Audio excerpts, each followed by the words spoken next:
Assalamualaikum warahmatullahi wabarakatuh. Nama saya Arsyada Rosadah, NIM 1120067. Saya akan menjelaskan tentang pemikiran kalam Ibnu Hambal dan Ibnu Taimiyah. Saya akan menjelaskan. Yang pertama, saya akan menjelaskan riwayat tentang Ibnu Hambal dan Ibnu Taimiyah. Ibnu Hambal yaitu nama lengkap asli Ibnu Hambal adalah Ahmad bin Hambal bin Hilal bin Asad al-Marwazi al-Baghdadi. Beliau lahir di Mart, kota dekat Baghdad, Irak, pada tahun 164 Hijriah. Beliau saat usia 15 telah hafal Al-Quran dan mendalami berbagai ilmu.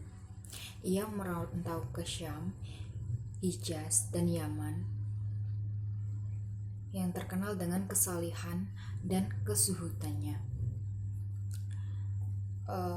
Imam Ahmad berguru dengan sejumlah ulama terkemuka, di antaranya Imam Syafi'i Waqti bin Jarrah dan Yusran bin Uyainah. Saat di masa Khalifah Al-Mamun, paham Jaimiyah yang mengatakan bahwa Al-Quran makhluk berkembang dengan pesat, bahkan menjadi paham resmi penguasa saat itu. Lalu penguasa memaksakan agar seluruh rakyatnya, khususnya para ulama, untuk mengatakan bahwa Al-Quran makhluk sebagai paham yang diusung Jaimiyah. Bagi mereka yang berani menentang dan mengatakan Al-Quran bukan makhluk, maka akan dicambuk dan dipenjara. Kemudian Ibnu Taimiyah itu nama aslinya yaitu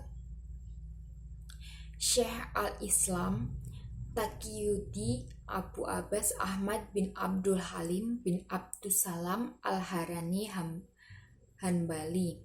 Beliau lahir di Haran 10 Rabiul Awal 661 Hijriah atau 1263 Masehi dan wafat di penjara Damaskus 20 Zulkaidah 728 Hijriah atau 1328 Masehi. Beliau berasal dari keluarga cendekiawan dan ulama besar pada saat itu. Ayah dan kakeknya adalah ulama besar dalam mazhab Hambali dan kuat berpegang pada ajaran salaf. Pada usia 10 tahun, Ibnu Taimiyah telah hafal Al-Quran dan menguasai Musnad Imam Ahmad. Selain itu, beliau juga telah pula menguasai Kutub As-Sittah dan Mujam At-Tabari. Beliau juga menguasai berbagai disiplin keilmuan seperti tafsir, filsafat, tasawuf, tata bahasa Arab, dan khat. Pada usia 20, beliau telah menyelesaikan seluruh jenjang studinya. Dan pada usia 30 pula diakui kapasitasnya sebagai ulama besar yang bergelar Syekh al-Islam. Kepribadian Ibnu Taimiyah memiliki banyak sisi. Selain mujahid, beliau juga dikenal dengan mujaddid.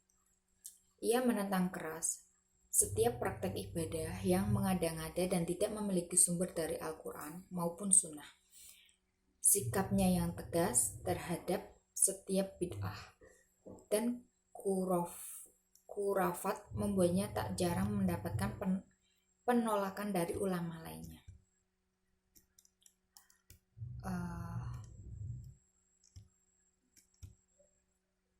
Kemudian pemikiran Ibnu Hambal dan Ibnu Taimiyah.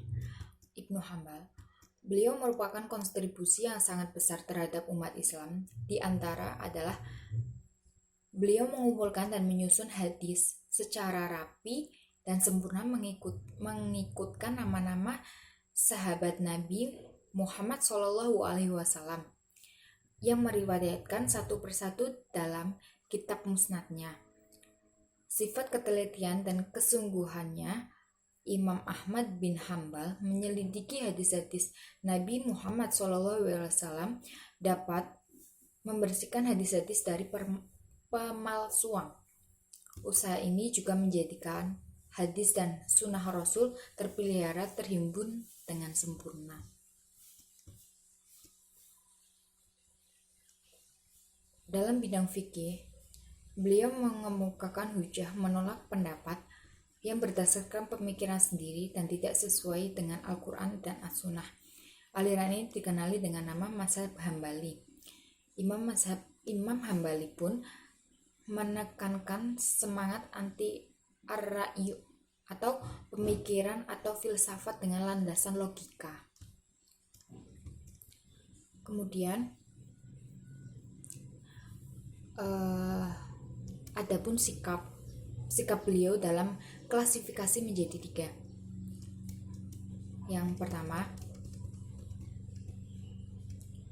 sesungguhnya zahir Al-Quran tidak mendahului As-Sunnah. Kedua, hanya Rasulullah saja yang berhak untuk menafsirkan Al-Quran, maka tidak ada seorang pun yang berhak untuk menafsirkannya atau mewakilkannya karena As-Sunnah telah banyak menafsirkan dan menjelaskan Al-Quran. Jika tidak ditemukan penafsiran dari Nabi Muhammad, maksudnya adalah As-Sunnah, maka beliau memakai penafsiran para sahabat, karena mereka yang menyaksikan turunnya Al-Quran dan mendengarkan takwilnya dari Rasulullah. Selain itu, para sahabat dinilai lebih mengetahui As-Sunnah yang mereka gunakan sebagai penafsir Al-Quran. Imam Hambali disebut sebagai imam wara atau yang berhati-hati dan menjaga diri. Pemikiran orang atau logika orang. Ia lebih memilih hadis dhaif kalau tidak ada kaitannya dengan halal dan haram. Kalau ada kaitannya, ia memilih hadis sahih yang kuat. Lalu hadis-hadis Imam Ahmad bin Hambal banyak diriwayatkan oleh tokoh-tokoh besar dan ilmu hadis seperti Al-Bukhari, Muslim, Abu Dawud, Ibnu Al-Mahdi, Al-Syafi'i, Abu Al-Walid, Ad-Razak, Yahya bin Ma'in, Ali bin Al-Madin, dan Husain ibnu Mansur. Perawi-perawi hadis di antaranya adalah para guru, teman sejawat, dan murid-muridnya. Lalu yang kedua ada Ibnu Taimiyah. Pemikiran Ibnu Taimiyah seperti dikatakan Ibrahim Mazkur adalah 1. Sangat berpegang teguh pada nasnya atau Al-Quran dan As-Sunnah. Kedua, tidak memberikan ruang gerak kepada akal. Ketiga, berpendapat bahwa Al-Quran mengandung semua ilmu agama. 4. Di dalam Islam yang diteladani hanya 3 generasi saja. 5. Allah memiliki sifat yang tidak bertentangan dengan tauhid dan tetap mentasbihkannya. Lalu dalam masalah sosiologi politik, Ibnu Taimiyah merupakan untuk membedakan antara manusia dan Tuhan yang mutlak. Oleh sebab itu, masalah Tuhan tidak dapat diperoleh dengan metode rasional, baik metode filsafat maupun teologi. Dengan metode rasional, baik metode filsafat maupun teologi, beliau juga keinginan mistis manusia untuk menyatu dengan Tuhan adalah suatu hal yang mustahil. Dikatakan oleh Watt bahwa pemikiran Ibnu Taimiyah mencapai klimaksnya dalam sosiologi politik yang mempunyai dasar teologi. Masalah pokoknya terletak pada upayanya membedakan manusia dengan Tuhan yang mutlak.